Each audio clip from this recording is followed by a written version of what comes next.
Greetings, folks. I'm so glad to see you tonight. I'm Amy Antonucci, the New Hampshire Peace Action Education Fund Board Chair, and I'm happy to welcome you to our Peace and Justice Conversation Series online for Monday, August 25th, 2025. We're thrilled to have Barbara Peterson with us to talk about creating the world we want with nonviolent constructivism. We'll start first with a quick, but hopefully full, take in a breath here.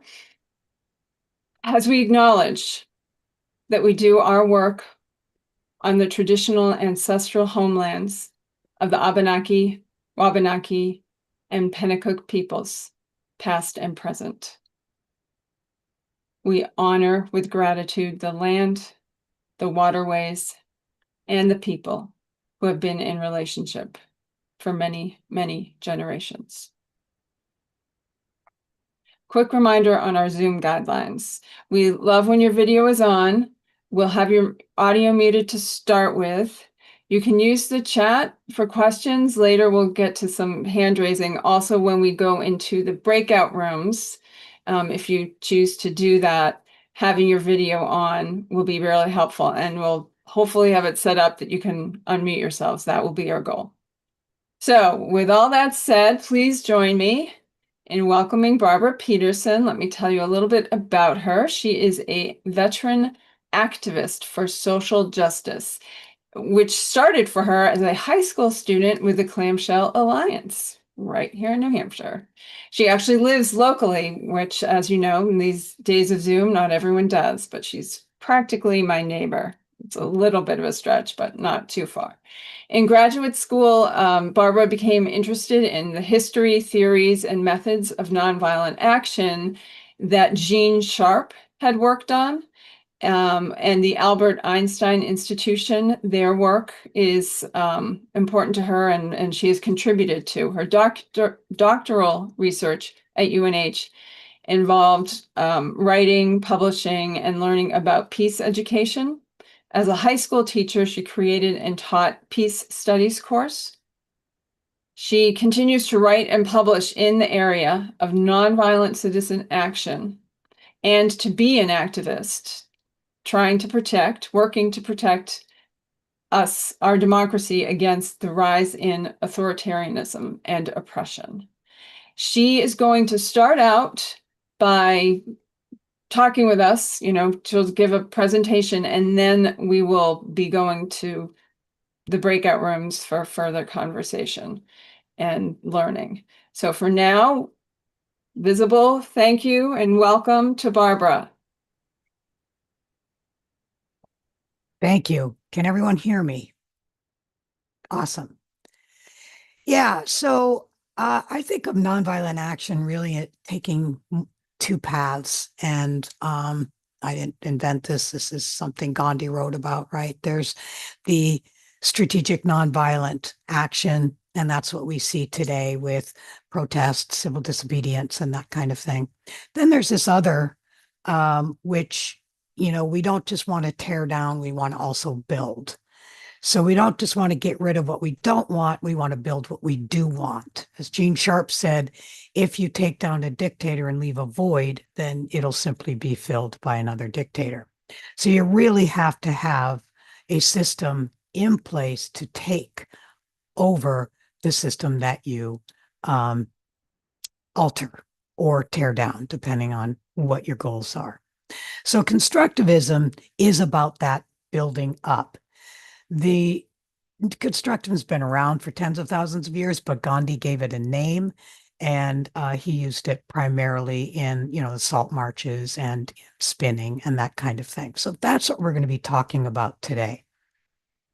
It may seem at times, especially when we go to the pamphlet in your breakout rooms, that this seems kind of slow and it seems sort of simple. And is this really revolutionary?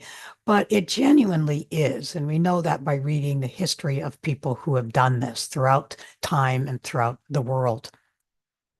And it's a I think it's the research also indicates that it's an alternative way to make some of the most fundamental, revolutionary, radical change in the way we live our lives, in how society functions.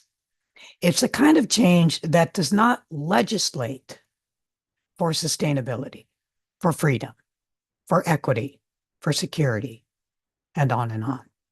It's the kind of change that builds all of that. And it puts the ownership and management of it entirely in the hands of the people. So that when new folks are voted into power, they cannot just change the laws and take it away from us. Nonviolent constructivism is a term coined by Gandhi, and we are going to be using the term as he developed it tonight. And it's a method whereby people and community produce the fundamental resources and systems needed not only to survive, but to thrive. By developing communities that become increasingly independent from corporate and government-controlled systems and services, people not only gain control over their own fundamental needs, they also withdraw their participation and therefore their support and cooperation from corrupt corporate and governmental controlled agencies and systems. So constructivism is a powerful form of nonviolent non-cooperation. Constructivism builds a society we all want to live in. And by owning and controlling the essential resources and services, we gain power. And that's what it's all about. Power to enact equity, security, sustainability, power to secure housing, food, technology, meaningful labor, electricity, and even the arts. In short, nonviolent constructivism is a method that makes structural change so deep and so rooted in local communities that it cannot be altered by those in government or major corporations. So it is a quiet wave of the most revolutionary change we can imagine. So all of this, what we're talking about really essentially is decentralizing power. And if we look at that page there, why decentralize power? A couple of things that came up that I usually get questions about that are raised. So I'm trying to anticipate some things that you may be thinking. What is Barbara, this? Yeah, should I be want me to share screen? sure. Yeah. You can Okay. share screen and go to why decentralized power.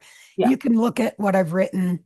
I'm just kind of, these are sort of my notes, but I'm a writer, so I write things down. I also like to read something when I'm on, it's on a screen. So, you can read it or not. But why decentralized power? One reason is because power corrupts, right? We've heard that old saying, power corrupts and absolute power corrupts absolutely. It's not just a saying, we know that's to be true with our research. And if we think about it, even in kind of a general common sense sort of way, when we give power of an entire nation to relatively a handful of people, we know that they act to maintain that power over acting in the interests of the people. That doesn't mean that all politicians are corrupt or that they never do anything good or want to do anything good. But when it comes down to it, when it comes down to maintain your power or serve the people, almost always, at least, they're going to serve their own power.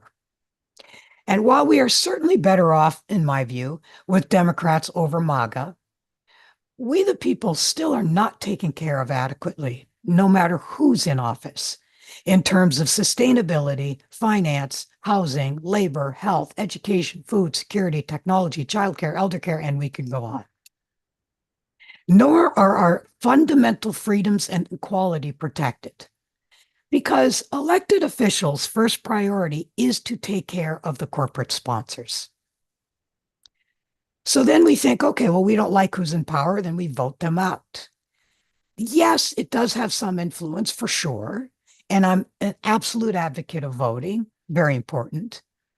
But we also know there's a lot of problems with that, with gerrymandering, voting districts, right? It's not one vote per person. One vote doesn't count. So if you live in a district where people are going to vote red, then in a sense, your vote doesn't count.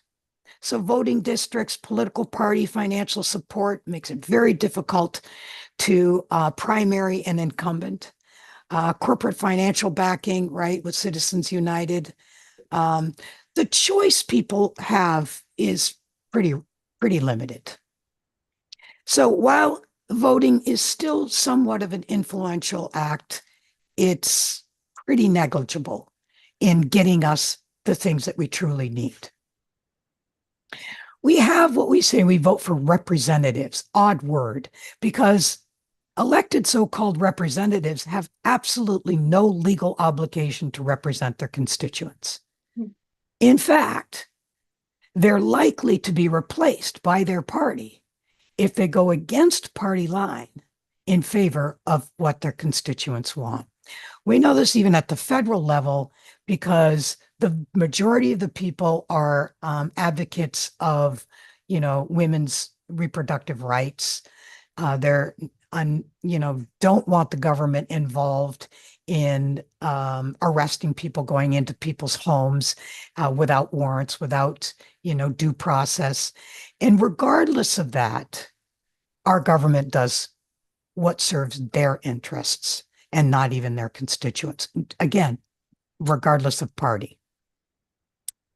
Marshall Gans, who's a very, very famous nonviolent activist and writer, I think he describes power really very basically and very, very well. Marshall, he defines it, a group is powerful when others depend on them more than they depend on others. Prime example, parent and child, right? Children, especially when they're very young, literally depend on their lives, on their parents.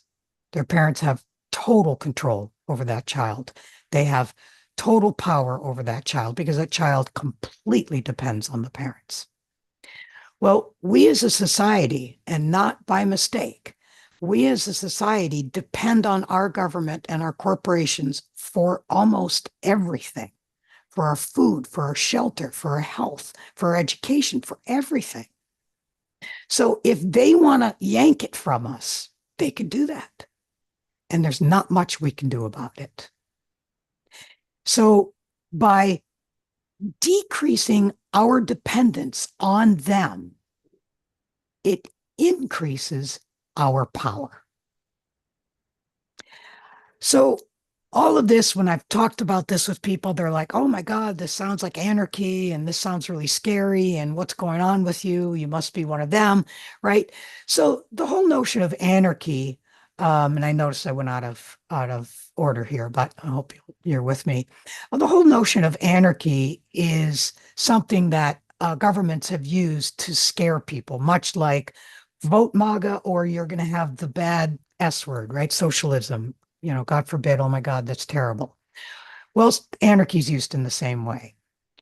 And although even a shallow perusal of history shows us that most people in the world have been living in de facto sovereign communities up until as late as World War I, we still buy the narrative that a system of decentralized power necessarily means destructive chaos. We also create the false dichotomy of empowered communities and no centralized government. You can have both. So when we think of power and we think of control, I saw an article, I think it was 2 weeks ago, Gary, Indiana has their first virtual teacher in the classroom. Now, I am imagining an Orwellian future where, like when I taught for years, that was my job. I was an educator, first in high school and then at university. And I followed the general rules and guidelines of the schools. But when I closed that door, I taught my students and I was in control, right? I am going to teach them to question authority and to question mainstream accepted views and to critically think and to do all of that, right? Because I'm a human being and the principal or the superintendent can't micromanage me. They can't be in my classroom at all times. But imagine a system where we have AI teachers, where the government controls 100% what gets taught and how it gets taught. Couple that with increasingly realistic deep fake AI newsreels, and you have this Orwellian future where our government could legitimize just about any legislation by showing a completely fake AI newsreel of what's going on in the world. That is the dystopia we are entering, and we're entering it very rapidly. So unless we learn to build community and control the basic fundamental necessities that we need to not only survive, but to thrive, we are leaving that up to a handful of people that do not have our central interest at heart. When I teach this to college kids, I've depressed the hell out of them. And they're like, oh my God, life sucks. And so I, I feel it's my job to depress them first and then promise them, oh, but wait, there is an answer. So we go to where do we begin? So Socrates said the secret of change is to focus all of your energy not on fighting the old, but on building the new. I'd say you need both, but we often neglect building the new. And that's what we're doing today, is focusing on that. And we do live in a world of corporate monopolies, widening inequality, and authoritarian rule that is frightening. Our greatest strength lies in each other. Communities must reclaim control over their own resources, systems, and futures. It's time to embrace local decision-making, collective ownership, and self-reliance. The work begins with whoever you choose to be in your community, friends, family, neighbors, whoever. Whoever can provide a network of mutual support. Now, I noticed that I was looking at Instagram, and that first link that I have under blackout, I think is an interesting movement that's going around, at least in the United States. Amy, are you able to get that up and show that to people under blackout? That link?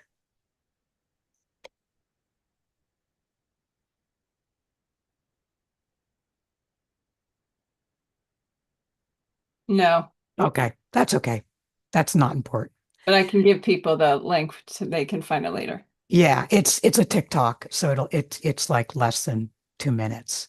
But it shows that this blackout is a movement that's going around in the US that talks about exactly what I'm talking about here. The next link is the pamphlet, but I think Amy's going to take care of that anyway. And the pamphlet, what it does is it outlines, not only does it give kind of a general introduction on why constructivism is useful, why it's important, but then the rest of the pamphlet consists of a bunch of examples in the world of how people are doing this very thing. And then an example of how we can start to do this tomorrow, even at a very small level. So there are 8 different sections: food security, housing, healthcare, education, energy, technology, security, and arts and labor. So what I thought we would do is I thought that we would go into 8 different breakout rooms and have each breakout room read one section. So one breakout room will read on food security, another will read on housing, another will read on healthcare, and so forth. And you're going to read, why do we need to take control over this area? How have people done it around the globe? So I think I give one or two examples of global examples. And where can we begin to do it right now? And what I'd like is for you all to read that and discuss it.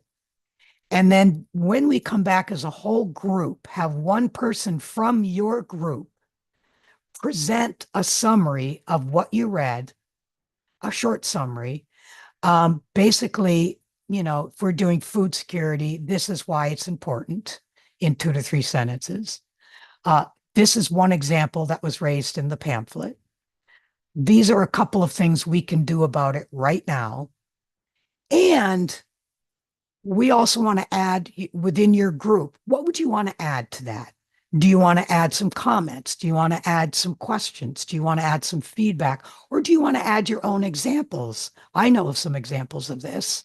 I'd like to add that to our presentation to the whole group on this section.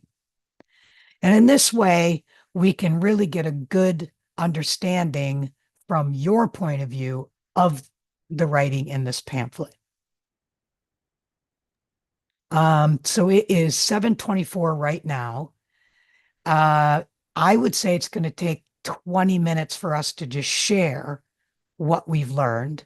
So if it's okay, if we can try to do this in 15 minutes, if we need more time, fine. Then maybe we can cut down the whole group discussion, but let's try to do that in 15 minutes. How does that sound to folks? Yeah. So let me make sure that people can get to the pamphlet. Okay.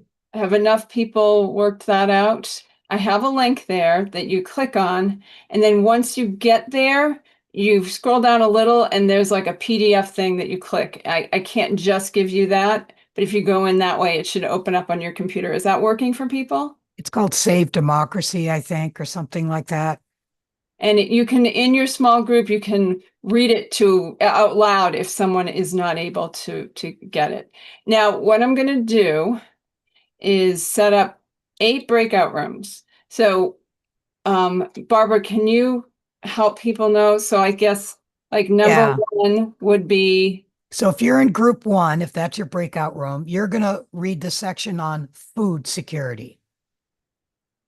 I could put this in the chat. Let me put this in the chat. okay, that Make would it a be lot great. easier because Okay. you're never going to remember it, especially if you're group 8. You're going to be like, wait, what? Um, so So Doreen, this is where you can probably go ahead and pause the recording and I have to shut it off and then restart the whole thing. oh, It okay. doesn't have a pause. Oh, okay. So here's the other thing. We hope that you'll all go into breakout rooms, but if you really don't want to, then don't. You'll get an offer to join one in a second here. And then I will kind of bop around, and if there's any that people don't have very many, I will work that out. So again, we encourage you, but we do not, we understand if you really don't want to. Okay. So here we go. I think I have done it. is everyone seeing the chat, the 8 different sections and numbers? Wait. No, sorry, everyone. I have to redo it. I made a mistake. Give me a sec and we were giving them 15 minutes. Is that right? Yeah, let's try that. I mean, I really don't know how long it's going to take.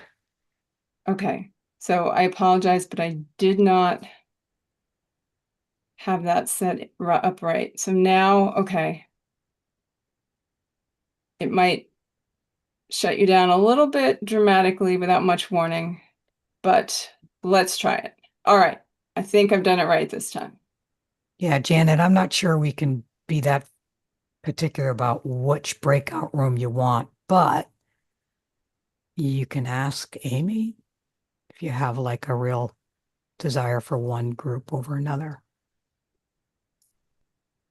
Yeah, if someone really feels strongly and can figure out which is which, are you putting that? Oh, yes. Neither link works Okay. for me, from William. So I'll bet it will work enough for enough people in his group that he can, okay. let's see, Janet. Janet, if you want to tell me which group you want to be in, I can try to get you there. Healthcare, yeah, okay. So that is which one? That's number 3. Number 3. Okay, Janet. Move to room 3. I think I did it. Try it.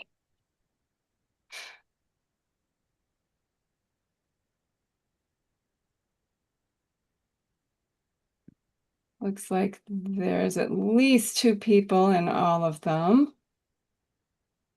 Some of them have a lot more than others, but that's all right. We can deal with that. And I'm gonna expect that if you haven't joined one, then you just would rather not. Or have it's too technically difficult or something like that. Am I right? Peg, did you not want to join a breakout room? Yeah, there's a blue square to the right and it says join. And if you click that, you will go into that room. That's the theory anyway. Yeah. No? Okay. No worries. You can hang out with us. Yeah. So, and here's where, I don't know, Doreen, do you want to shut it off and start it again, or what's? Well, I won't be able to meld it together. So let me just, I don't know.